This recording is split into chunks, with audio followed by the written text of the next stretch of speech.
obediente com vocês, queridos amigos, que me dão essa satisfação, né? Pelo menos ter essa lembrança de José de Almeida Vasconcelos, filho de Olegário Bispo de Almeida, e de Heloína Ferreira Guimarães.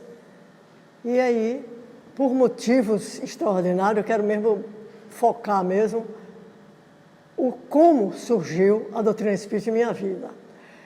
O Centro Espírita de Nazaré, ele foi fundado em 24 de agosto de 1942. Eu sou de 37. Então, seja a diferença de 42 a 37 é pouca coisa, né? É idade bem tenra. Mas mesmo assim, graças a Deus, eu digo, parece que é uma coisa que vem e parece não. É o Espírito que traz, assim, um respaldo de vontade de entender uma coisa que aparentemente, no corpo físico, eu não sabia. Então, um irmão meu, Dejaci, ele teve convulsões e tal, e naquela época aqui em Feira de Santana, o único centro, não era centro espírita, funcionava reuniões espíritas na Rua da Aurora, eu me esqueci, foi o nome do cidadão. E lá frequentava seu Deraldo Alcântara, com um grupo de pessoas, frequentava às segundas-feiras. Esse cidadão que criou este grupo, ele era de Salvador. Mas como era muito amigo dele e tal, e aí tinha essas reuniões às segundas-feiras. Ele vinha fazer compras para revender em Salvador. Naturalmente, ele era comerciante lá em Salvador. Então, nesse ínterim, foi quando meu irmão teve esse processo das convulsões, etc. E aqui em Feira de Santana, existia um nosso querido Manuel dos Santos. Um homem extraordinário, já me fala, eu fico arrepiada. Um homem extraordinário. Um homem que eu trouxe assim, algo de grandioso no espírito. E meu pai ficou muito aflito e tal, pelos médicos que ele conhecia, que ele era uma pessoa bem relacionada, por sinal, na época. Aí, e disseram, procura Manuel dos Santos. Aí meu pai foi apresentado ao Manuel dos Santos. Ele, como meu pai era um camarada na época que tinha posses, aí disseram, e o senhor Manuel dos Santos disse a ele, se você construir um centro espírita, nós vamos trabalhar no centro espírita. Isso a gente vem palmilhando ali, meio pequena, mas vai palmilhando, vai ouvindo, pai e mãe conversando, né? E aí, meu pai, de corpo e alma, um homem da roça, podemos dizer ignorante, mas é como minha filha disse, da Suzy, minha mãe, de que espírito meu avô veio? De onde ele veio? De onde? Para ter essa abertura. Minha mãe, sobrinha de sacerdote de Tanquinho, e era mais rude, achava que não devia, essa coisa, né? Católica. Mas meu pai é um homem da roça, embora a família dele toda católica. É agora mesmo. Ele construiu na rua Intendente Rui, construiu um salão e disse, entregou ao Manuel dos Santos, aqui é seu. Manuel dos Santos, como era bem relacionado com alguns espíritas aqui em Feira de Santana, que existia, não era aquele estudo espírita como é hoje, médiuns. Graças a Deus, a mediunidade veio para despertar o indivíduo. Se fosse esperar pela literatura, estava difícil, né? Estava difícil. Mas tinha a nossa irmã, me lembro muito bem, era professora da datilografia, foi lá onde Divaldo Franco aprendia a datilografia, na rua Senhor dos Passos. E lá tinha o apelido de Bila, eu não sei bem o nome dela. E também a dona do Colégio Evangelista, São João Evangelista, era um grupo de 4 irmãs. Me esqueci o nome dessas professoras. Eu até estudei lá, né? Me alfabetizei lá com elas. Elas também eram médiums, todas as 3, me lembro de Carlita, Clarice, viu? E elas eram médiums. E lá então fazia as reuniões. Por incrível que pareça, meus irmãos queridos, não é que eu ia para a reunião espírita? Imagine só, eu ia. E lá eu assistia os fenômenos Aquelas mães, mas não entendia nada, tudo pequeno, não sabia. Minha mãe também não sabia de nada. Meu pai não ia. Parece que ele um pouco assim, ficava um pouco temeroso.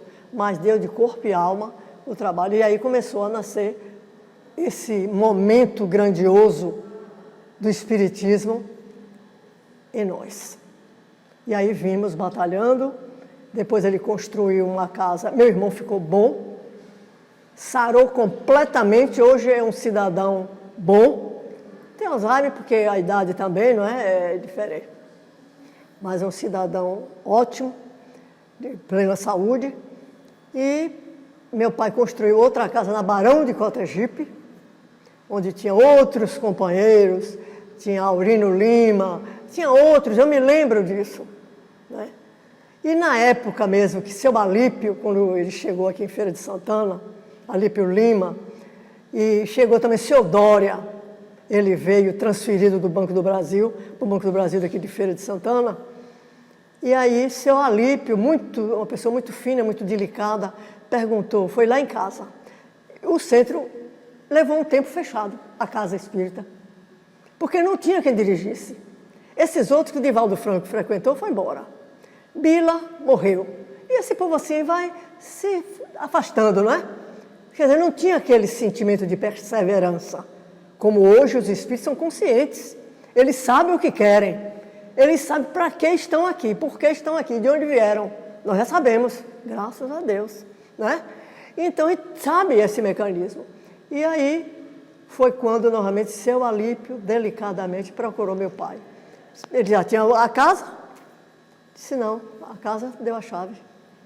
E ele usou esse termo.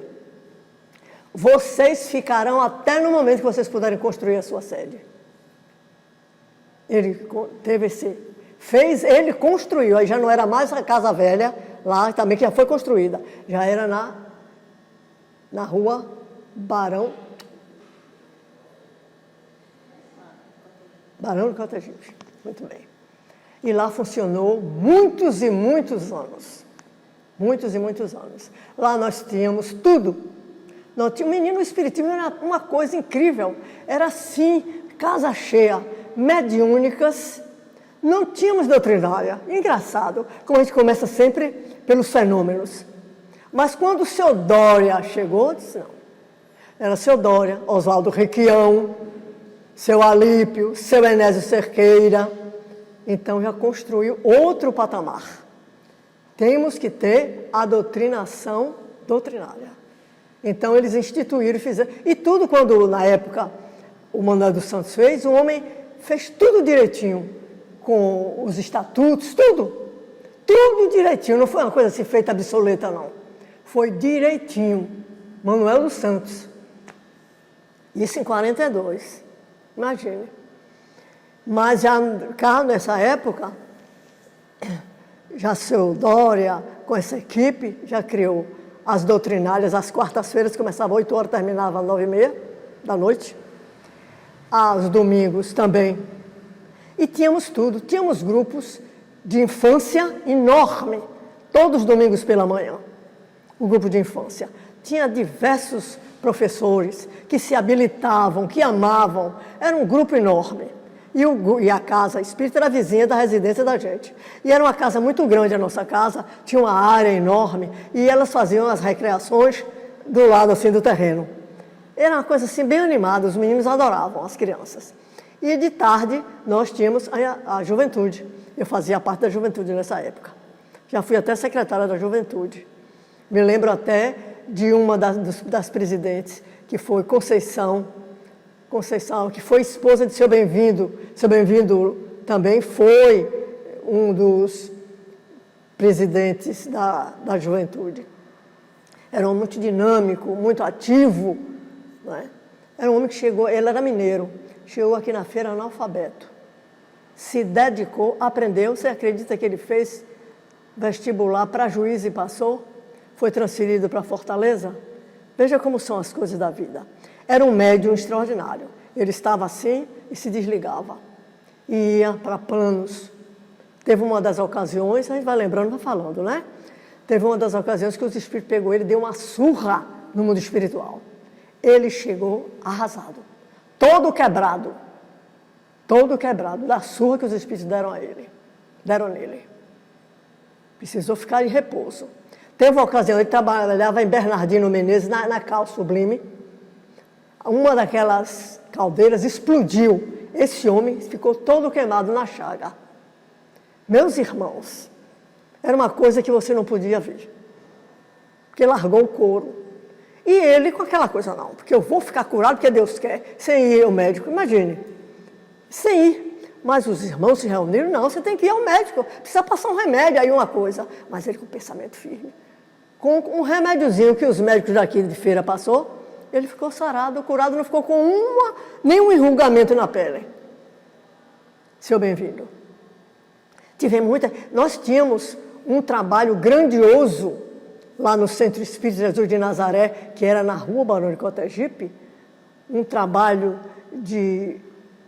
onde os espíritos se manifestavam e falavam, como é que chama o trabalho? Materialização. Trabalho de materialização. Concreto de você ver o espírito. Eu nunca participei, porque não tinha ainda os respaldos necessários, né? Mas seu Dória, seu Enésio, essa turma toda, tinha um grupo extraordinário, de umas 10 a 15 pessoas, que trabalhavam maravilhosamente. Então, meus irmãos, eu hoje em dia agradeço a Deus, essa sementezinha, esse micro grão que foi plantado em 42, eu ainda muito infantil, e aquilo ficou. Eu digo, quem sou eu? De onde eu vim? E é onde a minha filha fala, de onde meu avô veio, minha mãe? De onde? Porque um espírito nascido na roça, analfabeto, e ter essa expansão de dizer assim, não, a chave é sua. Quando vocês construírem a sede, vocês me devolverão a casa. Isso não é difícil você ver. Não é impossível, mas é difícil. Então é isso, meus irmãos. A minha triagem dentro da doutrina espírita, depois o seu Enésio, com a equipe, construiu aqui esse prédio, que não era assim de andar. Era 2 janelinhas, feita a casa lá de Chico Xavier. Quem já foi lá sabe como é, uma portinha no meio e 2 janelinhas do lado. Então, ele construiu, então a gente frequentava aqui. Tinha até uma escola, no fundo, eu ensinava aqui na escola. Depois, seu Cerqueira, Aloísio Cerqueira, ele foi inspirado pela divina providência, porque isso é inspiração divina, e construiu isso que vocês estão vendo aqui. Esse prédio grandioso, que parece um prédio asteca. Diga, este homem, a gente não sabe de onde a gente vê, minha filha. Não sabe. Ele está aqui. Parece pessoa simples. Nós temos algo tão importante, só o fato de vocês se interessarem por essa grandeza, doutrina espírita, não tem nada melhor no mundo. Eu não converso para convencer ninguém, não. As pessoas me procuram, conversam, eu tenho uma conversinha assim, mas não, eu acho que é uma coisa que tem que brotar. Eu quero. O Espiritismo lhe dá essa compreensão.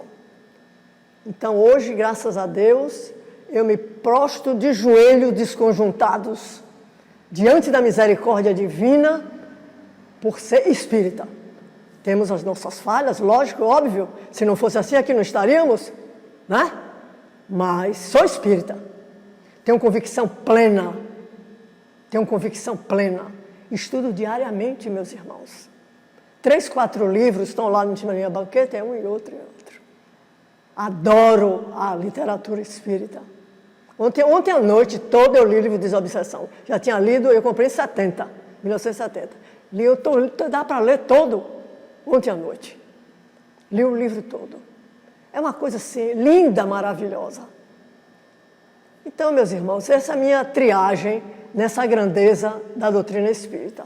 E graças a Deus, os meus filhos, 5, vocês já conhecem, são dedicados à doutrina dos espíritos. São dedicados. Suzy, que é um personagem desconhecido, né? Suane, que desencarnou ano passado, fez 1 ano agora. Era muito dedicada, também estudiosa. Deve estar aqui com a gente. Viu? Cida, Maria Aparecida, que tem um trabalho assim, grandioso. em termos de renovação espiritual das pessoas. Hoje mesmo está num trabalho grandioso, não é? Que é até constelação, um trabalho todo espiritual. Você leva 2 dias lutando todo mês. E aí se ela faz esse processo tudo nas bases, porque qualquer pessoa que quiser não tem classificação de religião. Ela que é a espírita, mas ela trabalha dentro da sutileza, da educação, da ética, com o pensamento firme em Deus e na misericórdia divina, e os irmãos vão sendo beneficiados através da palavra firme, segura, que conscientiza as pessoas. Como ela estava me falando, minha mãe tem uma moça que está 7 meses já comigo, eu estou dizendo a ela, minha filha, já está na hora de você andar com seus pés. Ah, mas eu não quero. Pode. Para você ver como é. Como nós somos ainda pegados. Né? Por mais que você dê, então precisa brotar. Ainda não despertou nela. Mesmo 7 meses de constelação, de mostrando, ela já tem consciência, mas ainda não tem forças para andar só. Ainda precisa de um amuleto. Então é isso. Eu me sinto muito feliz, meus queridos amigos, e vocês, jovens maravilhosos. Eu tenho 82 anos. Vou fazer em outubro 82, mas já tenho. Não mudou o ano, o calendário é isso mesmo. Viu? Então é isso. E, graças a Deus, estudo e amo essa doutrina. Então o Centro Espírita Jesus de Nazaré é esse coisa. Como surgiu o Pai dos Sofredores como centro espírita? O Jesus de Nazaré foi primeiro. Como centro espírita, sede. Mas o Centro Espírita Pai dos Sofredores, muito antes do Jesus de Nazaré, já tinha suas reuniões em casa particular, lá na Rua da Aurora. Agora, como sede fundada, foi o Jesus de Nazaré. Nessa época, com o seu Enésio, seu Alípio, seu Dória, que foram pioneiros. E esse grupo foi quem fundou o Lar do Irmão Velho. O Lar do Irmão Velho é filho do Jesus de Nazaré. Foi seu Dória, abaixo de Deus, e seu Enésio, com a equipe, com isso naquele tempo, seu Dória era o cara do Banco do Brasil, tinha respaldo, né? Ele tinha aquela coisa que ele era muito espontâneo. Quem conhecia ele chegava assim, falava no palco, ele ficava assim, e ele não sentava. Era para lá e para cá, aquela coisa, como se estivesse até dando um chabu. Mas não, chamando a atenção. Tanto é quando ele fala, mas vamos citar as passagens evangélicas. Tem pessoas que murmuram. Gente, fala com coragem. Tem que falar com Jesus com coragem. Não confia em Jesus, não? Como é que murmura? Fala, o Senhor é meu pastor e nada me faltará. E nisso eu aprendi que hoje em dia, quando eu falo, o povo diz que mas Dona Deja bate o chicote, mas não é. Porque aprendi com o seu Dória, porque minha juventude foi ouvindo o seu Dória, naquele clamor de fé. Seu Dória foi um pioneiro junto com o seu Enésio. Ele como empregado do Banco do Brasil e seu Enésio aqui nas nossas paragens como um empresário. Né? Então é isso aí, meus filhos amados e queridos. Fizer alguma pergunta aí para ver se eu me lembro, porque às vezes a gente esquece, né, meu filho? Tem até boa vontade para querer falar mais, mas não estou assim. A mente já não está mais, não, viu, meus filhos? Molhar a garganta, molhar a palavra, como dizia meu pai. Deixa eu molar a palavra aqui, que a palavra não vier. E agora nós temos, quinzenalmente, esse trabalho feito que o estudo de Ubaldi. Vocês conhecem Pietro Baldi? Conhece, né? Então, aqui nesse livrinho, diz aqui, olha. Pietro Baldi, o mais profundo pensador do século XX. Pietro Baldi, a pessoa, é o maior pensador do século XX. É um homem que destrinchou a doutrina dos espíritos. Tanto é, quando ele lê o livro dos espíritos, ele diz, eureka, eu sou espírita e não sabia. Ele descreve o que é esse ser. Essa maneira de sermos hoje o homem astuto, mentiroso. Hoje nós estamos nessa fase. Nós saímos do homem bruto, do homem selvagem, para estar hoje nessa civilidade hipócrita. Mas dessa civilidade nós vamos dar o grande salto para o santo. É aquele homem que não tem queixa com a dor. Eu hoje tenho queixa porque hipocrisia. Ai, vai para o doutor tomar remédio. Né? Isso é hipocrisia. Se eu tenho fé em Deus, por que me queixar de dor? Por quê? Não é isso mesmo, meus irmãos? Então a gente vem estar nessa fase. O balde classificou. E muitos dos espíritas, não é aqui em Feira não, em muitos lugares do Brasil, não aceitam as verdades que estão aqui. Porque nós gostamos de fazer espírita às nossas conveniências. Não o que Kardec nos deixou como legado. Se nós seguíssemos espiritismo que Kardec nos legou, nós éramos verdadeiros santos. Já estávamos santos. Mas ainda estamos muito precisando de muita triagem ainda. Muita caminhada. Viu? Somos bonzinhos, somos educados, né? São tudo isso, mas são coisas que nosso Senhor Jesus Cristo abençoe vocês. Luz, muita força, para frente e para o alto em direção a Deus. Esta é a caminhada. Não tem nada melhor no mundo do que a doutrina dos espíritos. Somos espíritos. O que queremos? Esse corpo aqui é uma veste. Né? Eu não me lembro quando eu tinha 20 anos. Me lembro? Me lembro. Estou vendo agora, eu com 82. Muita paz, muito amor e muito obrigado, viu? Esse carinho, essa consideração, isso é muito gratificante. Muito obrigado.